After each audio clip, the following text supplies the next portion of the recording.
नमस्कार। नमस्कार। मैं एक बार फिर से सत्यपाल मलिक की कहानी लेकर आ गया हूँ। सत्यपाल मलिक विचित्र जीव हैं।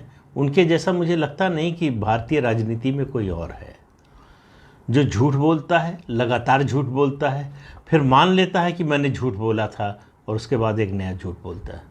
ये है सत्यपाल मलिक।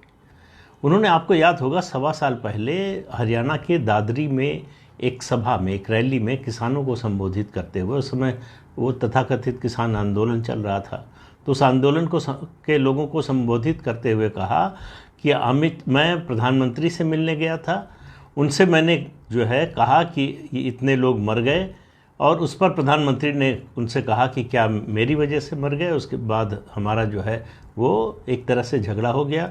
उन्होंने कहा कि अमित शाह से मिल लो। अमित शाह से मैं मिला।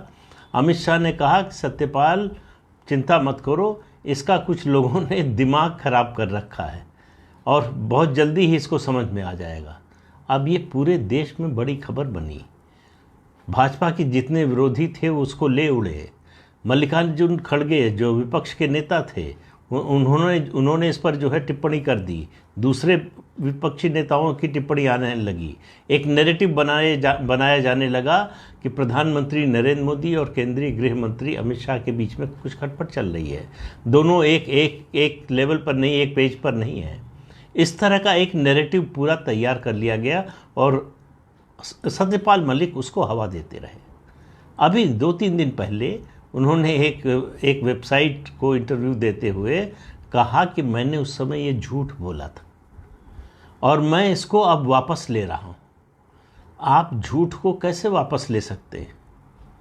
आपने झूठ बोला तो आपको ये भी बताना चाहिए किस नीयत से, किस इरादे से झूठ बोला था। इंटरव्यूअर जो हैं उनको माना जाता है कि किसी की भी हालत ख़राब कर देते हैं और इस तरह के सवाल पूछते हैं, चुभते हुए सवाल पूछते हैं। करण थापर थे, लेकिन उन्होंने ये नहीं पूछा कि झूठ क्यों बोला था, झूठ का मकसद क्या था। दरअसल सत्यपाल मलिक अपनी लोकप्रियता और ये बताने की कोशिश कर रहे थे कि मुझसे बड़ा किसानों का हितैषी कोई नहीं है, और इसके लिए उन्होंने इस्तेमाल किया देश के केंद्रीय गृह मंत्री का, और उपयोग नहीं किया, दुरुपयोग किया, और ऐसी बात बोली जो कहीं थी ही नहीं, जो कहीं ही नहीं गई थी, ये खुद मान रहे हैं वो। तो सत्यपाल मलिक की किस बात पर भरोसा किया जाए? उनकी हर बात के पीछे कोई ना कोई अपना निजी स्वार्थ होता है, कोई ना कोई निजी एंगल होता है। अब आप देखिए कि ये सब बोलने के बाद उन्होंने एक नया झूठ बोला। झूठ बोलना उनकी फितरत में है। अगर आप उनको जानते हैं उनके शुरुआती दिनों से, तो इस तरह का झूठ बोलना, इस तरह का छल प्रपंच, ये उनके स्वभाव का हिस्सा है। वो बिल्कुल जैसे मछली पानी में तैरती है और उसको कोई प्रयास नहीं करना पड़ता, उसी तरह से वो झूठ बोल लेते हैं। तो सत्यपाल मलिक ने क्या नया झूठ क्या बोला? उसी इंटरव्यू में बोला कि राष्ट्रपति द्रौपदी मुर्मू, उनसे मिलना बड़ा कठिन है। इसका मतलब आप समझिए कि वो मिलने की कोशिश कर रहे थे, उन्होंने समय नहीं दिया। तो क्या झूठ बोला? उन्होंने कहा कि दरअसल राष्ट्रपति से जो लोग मिलना चाहते हैं, उनके मुलाकातियों की जो लिस्ट है वो पहले पीएमओ जाती है। जब नरेंद्र मोदी उसको अप्रूव करते हैं तब कोई उनसे मिल पाता है, तब राष्ट्रपति के पास वो सूची लौट कर जाती है, जिनका नाम आता है लौट कर वो मिल पाते हैं। अब इससे बड़ा झूठ और क्या हो सकता है?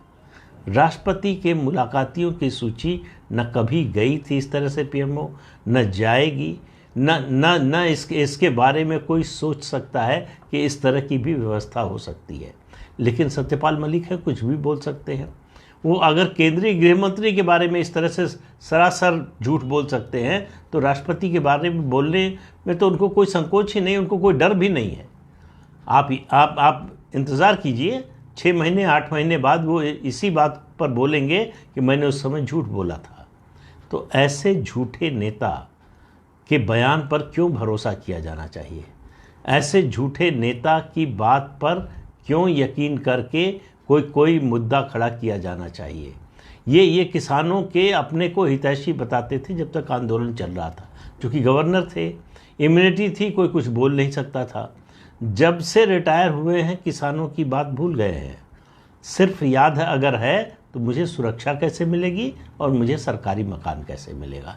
जब तक ये दोनों नहीं मिलता तब तक इनका झूठ की इनकी फैक्ट्री जो है वो चालू रहेगी। लगातार नित नए झूठ बोलेंगे। झूठ बोलने का एक मकसद उनका और है कि अटेंशन मिलता है, मीडिया अटेंशन मिलता है, चर्चा करते हैं लोग, तो चर्चा में बने रहने के लिए भी झूठ बोलते हैं।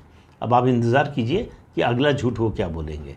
जब झूठ बोलेंगे अगला तब लेकर आऊँगा। तो आज के अंक में इतना ही। नमस्कार।